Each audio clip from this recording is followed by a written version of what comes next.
जय माता दी दोस्तों, जय श्री हरि। स्वागत है आपका हमारे YouTube चैनल अभव्या वर्ल्ड में। दोस्तों, आइए आज की इस वीडियो में हम सुनते हैं उत्पन्ना एकादशी की व्रत कथा। युधिष्ठिर कहने लगे कि हे भगवान, आपने हजारों यज्ञ और लाख गोदानों को भी एकादशी व्रत के बराबर नहीं बताया, सो यह तिथि सब तिथियों से उत्तम कैसे हुई, मुझे बताइए। भगवान कहने लगे, हे युधिष्ठिर, सतयुग में मूर नाम का दैत्य उत्पन्न हुआ। वह बड़ा बलवान और भयानक था। उस प्रचंड दैत्य ने इंद्र, आदित्य, वसु, वायु, अग्नि आदि सभी देवताओं को पराजित करके भगा दिया। तब इंद्र सहित सभी देवताओं ने भयभीत होकर भगवान शिव से सारा वृत्तांत कहा और बोले, हे कैलाशपति, मूर दैत्य से भयभीत होकर सब देवता मृत्यु लोक में फिर रहे हैं। तब भगवान शिव ने कहा, हे देवताओं, तीनों लोकों के स्वामी, भक्तों के दुखों का नाश करने वाले भगवान श्री हरि की शरण में जाओ, वे ही तुम्हारे दुखों को दूर कर सकते हैं। शिव जी के ऐसे वचन सुनकर सभी देवता क्षीर सागर में पहुँचे।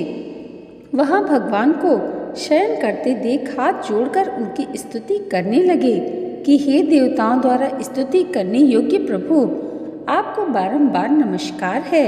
देवताओं की रक्षा करने वाले मधुसूदन, आपको नमस्कार है, आप हमारी रक्षा करें। दैत्यों से भयभीत होकर हम सब आपकी शरण में आए हैं। आप इस संसार के कर्ता, माता पिता, उत्पत्ति और पालन करता और संहार करने वाले हैं। सबको शांति प्रदान करने वाले हैं।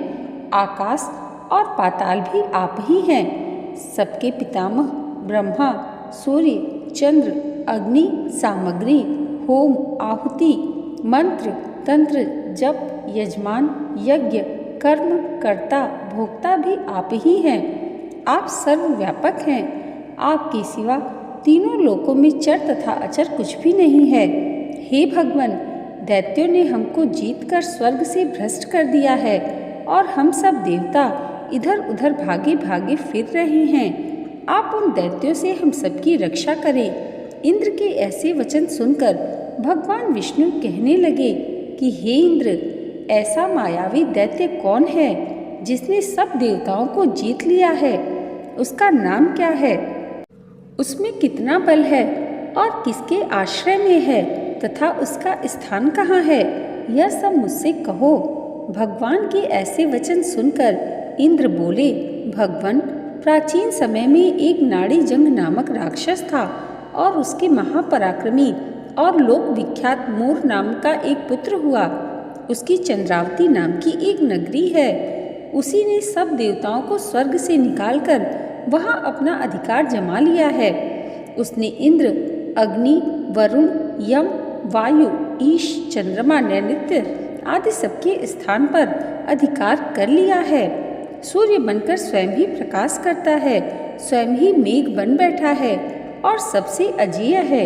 हे असुर निकंदन, उस दुष्ट को मारकर देवताओं को अजेय बनाइए।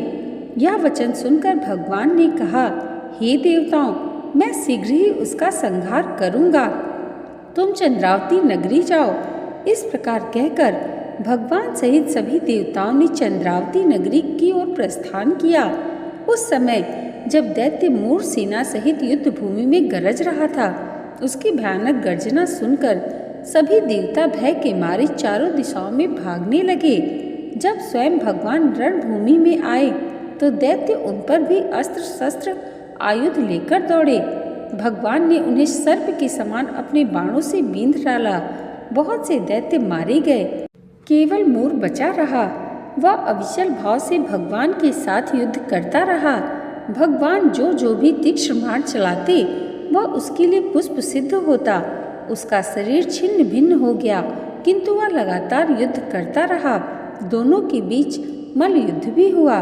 10,000 वर्ष तक उनका युद्ध चलता रहा, किंतु मूर नहीं हारा। थक कर भगवान बद्रिकाश्रम चले गए। वहाँ हेमवती नामक सुंदर गुफा थी। उसमें विश्राम करने के लिए भगवान उसके अंदर प्रवेश कर गए।